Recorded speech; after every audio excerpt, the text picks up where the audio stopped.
चाहे कॉलेज हो, चाहे यूनिवर्सिटी हो, चाहे दूसरे इंस्टीट्यूट से हो, जो डिग्री लेकर लाखों लाखों नौजवान सड़क पर घूमते हैं, उसे न्याय दिलाने के लिए राहुल जी की आज यात्रा की शुरुआत हुई।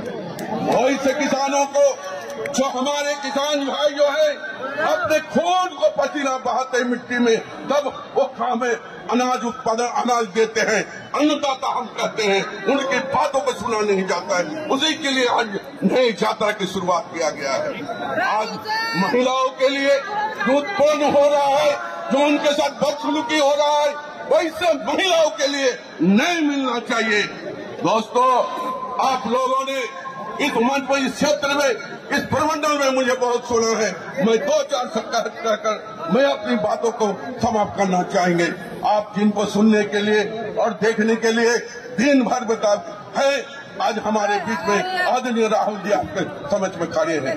मैं सिर्फ इतना ही कहना चाहते हैं कि भारतीय जनता पार्टी अपने वादा किससे मुकर चुके हैं। उन्होंने 2014 में इसी पाकुड़ा साहेबगंज विधानसभा, राजमहल विधानसभा में 100 बार आए थे उनके नेताओं ने और कहा था कि हम अनाजों के दाम घटा देंगे, हम सिलेंडर के दाम घटा देंगे, युवाओं को रोजगार देंगे। नहीं दिया है। आज वो दूसरे इवेंट चला रहे हैं। इसलिए मैं यहाँ आए हुए तमाम साथियों से, नौजवानों से अपील करना चाहते हैं, उठो, जागो, संकल्प लो और हमें नहीं मिले, जब तक नहीं मिले तब तक हम संघर्ष करते रहे।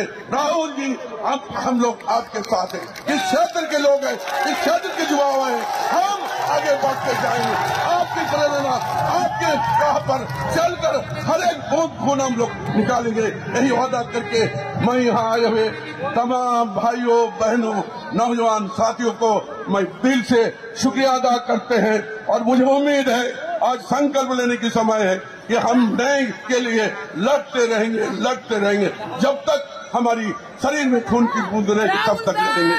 धन्यवाद, शुक्रिया। प्रदेश के माननीय मुख्यमंत्री